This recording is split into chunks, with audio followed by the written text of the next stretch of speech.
அன்பார்ந்த எனதருமை யூடியூப் நேயர்களுக்கு வணக்கம். பெரும்பாலும் ஜோதிட துறையில் இந்த திருமண பந்தங்களுக்கு கேட்க வரும்போது எல்லாருமே கேட்கக்கூடியது, மாப்பிள்ளை எந்த திசையிலிருந்து வருவார், எவ்வளோ டிஸ்டன்ஸ் இருக்கும் அப்படிங்கிற ஒரு கேள்வி எல்லாருக்குமே இருக்கும். ஆனால் அது இயற்கையான ஒன்று தான்.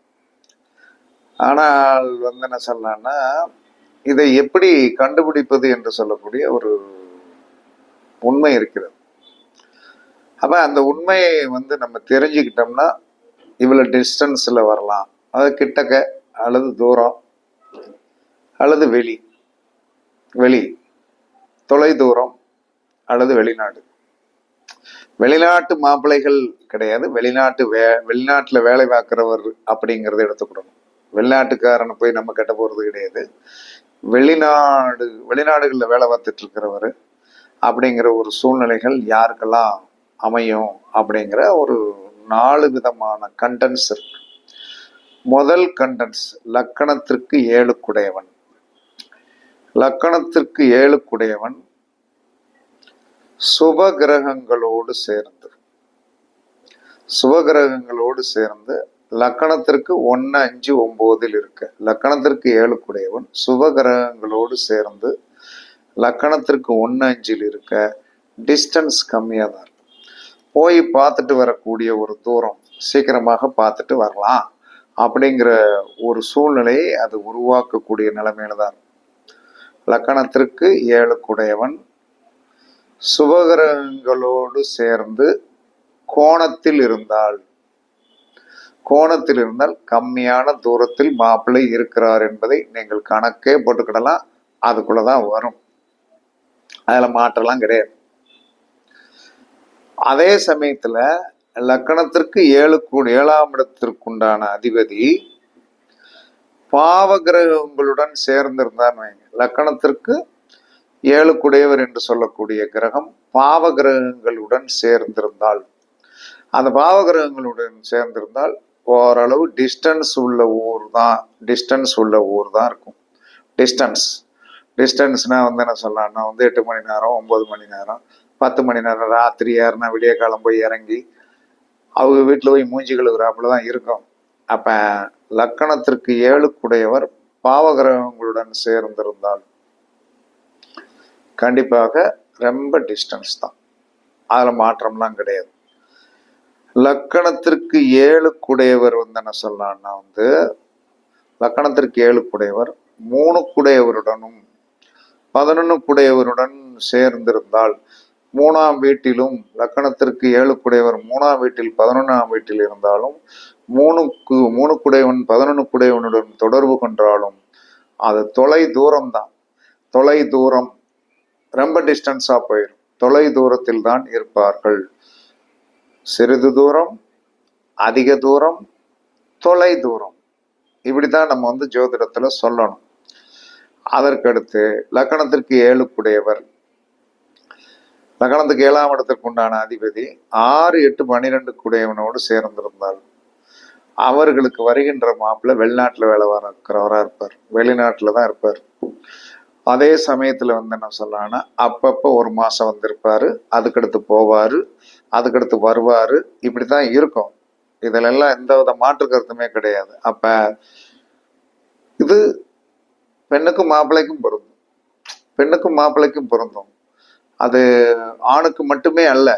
திருமணம் என்பது ஆணுக்கு மட்டுமே இல்லை. களத்திரம் என்பது ஆணும் ஒன்றுதான், பெண்ணும் ஒன்றுதான்.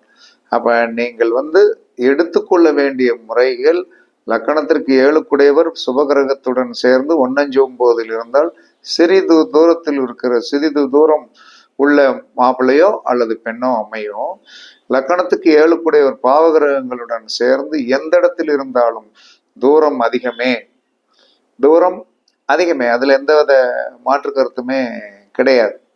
அதே சமயத்தில் லக்கணத்திற்கு 7 குடையவர் 3, 11 குடையவருடன் சேர்க்கை பெற்றிருந்தாலோ அல்லது 3, 11 குடையவர் வீட்டில் இருந்தாலோ அவர்களுக்கு தொலைதூரத்து மாப்பிள்ளை தான் கண்டிப்பாக கிடைக்கும். அதுல எந்த வித மாற்று கருத்துமே கிடையாது. அதற்கடுத்து லக்கணத்துக்கு 7 குடையவர் 6, 8, 12 லக்கணத்திற்கு 7ஆம் இட அதிபதி 6, 8, 12 கூடையவன் சேர்க்கப்பட்டிருந்தால் வெளிநாட்டில் வேலை பார்க்கின்ற மாப்பிள்ளையோ அல்லது வெளிநாட்டில் வேலை பார்த்து கொண்டிருக்கின்ற பெண்ணோ அமைவதற்குண்டான சாத்தியக்கூறுகள் என்ன சொன்னா நிறைய உண்டு. இப்படித்தான் ஜோதிடத்தில் என்ன சொன்னா பெண் மாப்பிள்ளைகள் எவ்வளவு தூரத்தில் எவ்வளவு டிஸ்டன்ஸில் அமையும் என்று சொல்லக்கூடிய ஒரு சூத்திரங்கள். இது 100% என்ன சொன்னா உண்மையானது. அதில் எந்தவித மாற்று கருத்துமே கிடையாது. அப்ப இதற்கு என்ன உதாரணம் அப்படின்னு சொல்லி வரும்போது என்னுடைய 7 எடுத்துக்கணுங்களேன். என்னுடைய 7 செவ்வாய். அவர் சுபகிரகம் என்று சொல்லக்கூடிய புதனுடன் சேர்ந்து 9 புதன் 9 குடையவருடன் சேர்ந்து இருக்கின்ற காரணத்தினால எங்க ஊர்ல இருந்து டிஸ்டன்ஸ் கம்மியான தூரத்துல தான் எனக்கு பொண்ணு கிடைச்சது. இது ஒரு உதாரணம். ஒரு உதாரணம். ஏன்னா நான் சொல்றதுக்கும் இப்ப நானே அதை பரிச்சித்து பார்த்தேன். அப்போ என்ன சொன்னா நாங்க ஊருக்கு என்ன சொன்னா பொண்ணு வீட்டுக்கு போகும்போது என்ன சொன்னா காலையில என்ன சொன்னா ஒரு 8 மணிக்கு கிளம்பினோம்னா 10 மணிக்கு அவங்க வீட்டுக்கு போயிடும். மத்தியான சாப்பாடு அங்க அப்படிங்கிற ஒரு நிலையில்தான் அது இருந்தது. அதற்கு அடுத்து என்ன சொல்றான்னா இப்ப அவங்க வீடு எங்க இருக்குன்னா எங்க வீட்டுக்கும் அவங்க வீட்டுக்குள்ள டிஸ்டன்ஸ் 15-20 கிலோமீட்டர். 20 கிலோமீட்டர் அவ்வளவுதான். அப்ப இதெல்லாம் என்ன சொன்னா அந்த 7 குடையவர் 9 குடையவனுடன் சேர்ந்து இருக்கிற காரணத்தினால குறுகிய தூர பயணத்தில் தான் அந்த பொண்ணுடைய வீடு இருக்கும் அப்படிங்கிறத நீங்க கணக்கெடுத்துக்கலாம். இதெல்லாம் ஒவ்வொன்றா கணக்கெடுத்து பாருங்க. கண்டிப்பாக இது 95% இதை வச்சே நீங்கள் கண்டிப்பாக சொல்லலாம். பரிசித்து பாருங்கள். இன்னொரு பதிவில் என்ன சொல்லலாம்னா உங்களுக்கு கிடைக்கக்கூடிய பெண் அல்லது ஆணின் பெயர்கள் என்ன எழுத்தில் வரும் என்பதையும் ஜோதிடத்தில் நான் ஒரு 20 வருஷத்துக்கு முன்னாடி படிச்சது. எனக்கெல்லாம் அப்படித்தான் வந்துச்சு. அதில் அந்த மாற்று கருத்துமே கிடையாது. அதனால அந்த மாதிரி ஒரு ஆதிபத்தியம் உடைய ஒரு நிலை என்ன சொல்லலாம்னா ஜோதிடத்தில் எடுக்க முடியும் என்று சாஸ்திரம் சொல்லுகிறது. நீங்கள் இதை பரிட்சைத்து பாருங்கள். கண்டிப்பாக உங்களுக்கு இதுக்கு ஒரு தெளிவு கிடைக்கும் என்று கூறி உங்களிடமிருந்து விடைபெறுவது சிபிபாறை ஜோதிடர் சாதிராகவன் ஜெயபாலாஜி. சுகமே சூழ்க, சுகமே சூழ்க. வாழ்க வளமுடன், வாழ்க வளமுடன். வணக்கம், வணக்கம், வணக்கம், வணக்கம், வணக்கம், வணக்கம்.